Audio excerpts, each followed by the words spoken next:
Hey, what's going on YouTube? This is your friend Siren Frost, and today I decided to, do a deck profile update for you guys. This is my Shadow Paladin Witch Stride deck, featuring the new, support from Fire's Collection, and from set 3, and, so forth, and all that stuff.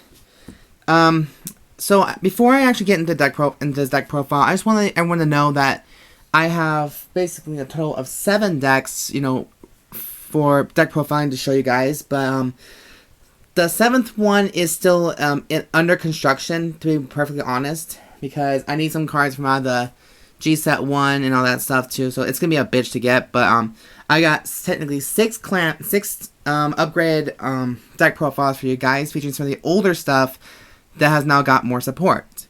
So anyways, without further ado, let's get on with the deck profile.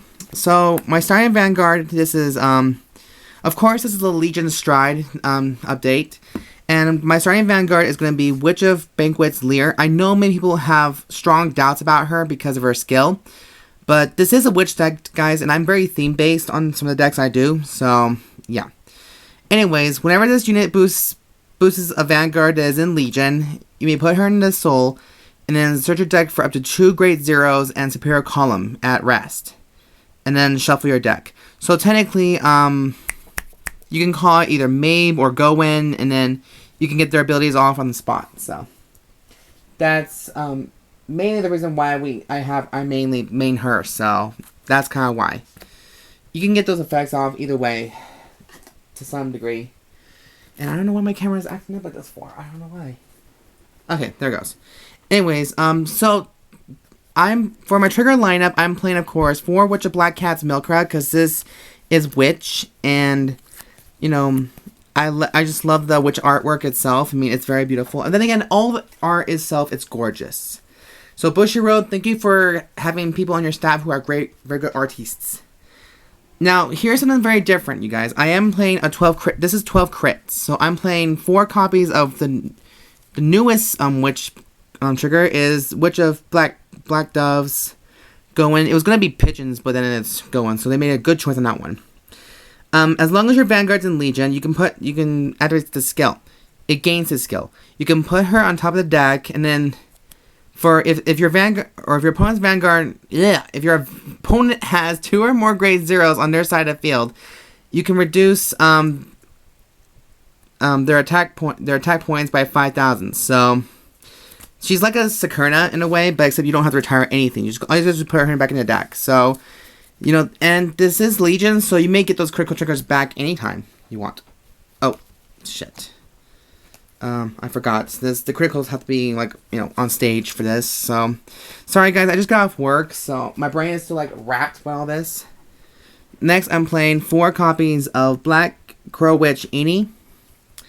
And then 4 Death Feather Eagles. Just for the insane amount of pressure on, card fighting. That's why some people have a hard time, to be honest. Whenever time I play this deck itself, people really do have a hard time going around it on some occasions, because the grade 0 power, the black curse, the dark curse is very strong. For grade 1s, I'm playing one of the best grade 1s, I think, of best witches, is Witch of Precious Stones, Dana. She has the same ability as Deidre, so for everyone who knows this ability, and for most of them who don't, this is Soul Blast 1.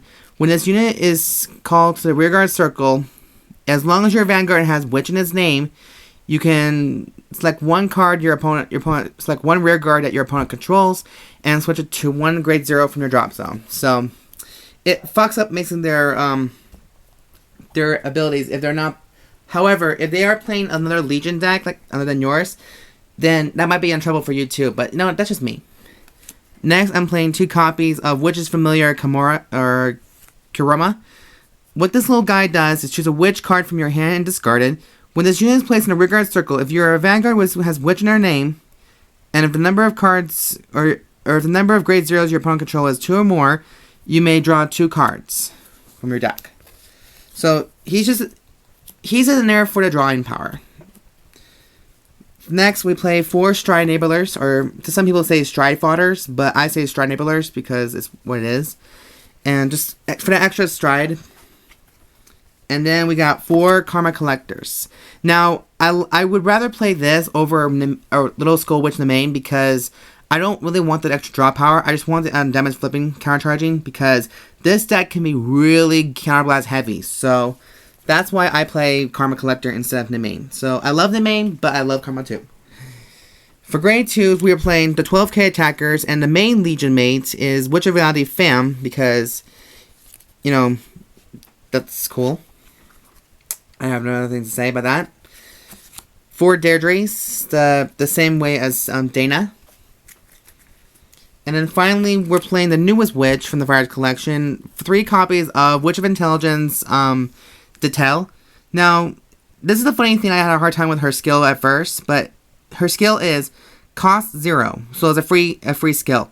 When this unit is placed in a rearguard circle, if you have 2 or more great cards with witch in their original name on your vanguard circle, if you pay the cost, if you do, choose one of your opponent's rear guards with a rear guard.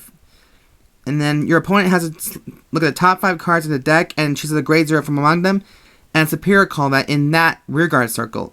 And then they have to shuffle their deck. So it does have the same ability as Rias, but in a grade 2 form. So it does have that way to say, fuck your couch kind of thing. And my lighting kind of sucks. So sorry for the lighting, guys.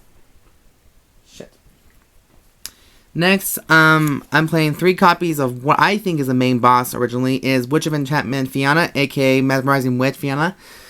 Now, she can either go for your finisher or your early stopper, depending on what the situation is. Now, Counterblast 2, as long as this is in Legion, you choose the 2 of your opponent's rear guards, and your opponent has to select the top 10 cards of their decks, and look at the top 10 cards of their decks and search for 2 grade 0s from among them, and superior call 2 of those. So that can really, again, F up your opponent's formation. Plus, also, as long as you have another copy of her Fianna or Femme, what the case may be, in your rearguard circle, you can retire that unit and you can draw 2 cards from your deck. So that, to me, is, really good because we like extra draw power to some occasion. And then finally, I play 4 Cultus Witch Rias's. To some people, she is the main boss because she is a good witch herself, besides Fianna. And her Legion skill is choose one of your rear guards with witch in their names and retire it. When this unit it legions, you may pay the cost. If you do, choose one of your opponent's vanguards, and that unit gets plus 5,000 for each of your opponent's grade 0 rear guards until the end of the turn. And then Counterblast 2, choose one of your opponent's rear guards with a rear guard. With a rear guard, your opponent reveals the top 5 cards at the top of their deck. Choose a card, grade 0 from among them, superior call, and then shuffle the deck.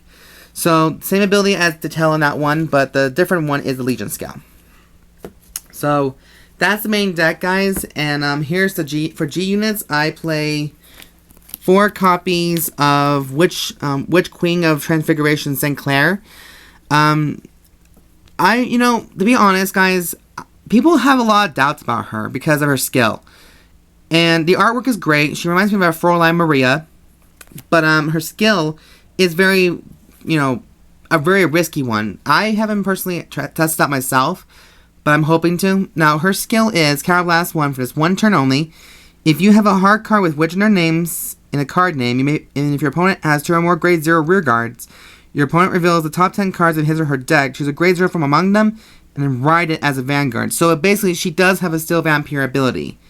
However, and until the end of the turn, that unit gets also this on ability. Counterblast 1, at the beginning of the guard step of the battle that your unit was attacked, you may pay the cost. If you do, choose any number of cards from your hand and call them to the Guardian Circle as at rest.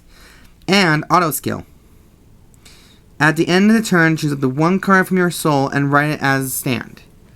So it gives them a free ride as well, but it stalls some time. It's like a 1-turn kill kind of thing. So I think overall she is like your 1-turn kill kind of thing, but that's just me saying. Like I look forward to playing her in tournaments if we have any. Next, we're playing 2 copies of Supremacy Black Dragon Aurageyser Dragon. He's still my baby, and I love him. Everyone knows what he kind of does now. Like, you Counterblast 1, you Persona Blast 1 copy of him, Soul Blast 1, and select up to 2 of your rear guards and retire them. and then reveal the top 2 cards of your deck, and if they're grade 1 or less, this unit gets plus 5,000 at the end of the turn. Or into the end of that battle. In that turn. So, yeah. And then put the cards that were revealed this turn to your hand. So again, more draw power. And then finally, we're playing 2 copies of Grim Recruiters. Now, this is the first time I actually played him for a little while. Just because I'm looking for... I wanted to play a 4 playset of him, but, 2's enough. And his main skill is, when his attack hits the Vanguard, you may pay the cost. Or, when this unit hits the Vanguard, search your deck for up to 1 grade 1 or less Shadow Paladin, and call to rear guard and shuffle your deck. So he does provide more superior calls. So yeah, guys, that is my Shadow Paladin Witch Stride deck / Legion deck. I like the new upgrade. I can't wait to try it out at locals. I like it very much, but everyone has their different ideals about it. So in the comment section down below, please tell me what you guys think about this deck profile or this build. And don't forget to subscribe, like this video, thumbs up for it, and I can't wait to show you guys more deck profiles. I mean, I love deck profiles to the extreme, and I guess that's what I'm mainly good at, I think, in my personal opinion. So anyways, guys, this is the end of the deck profile for you guys, and see you guys next one. The Siren Frost hanging out.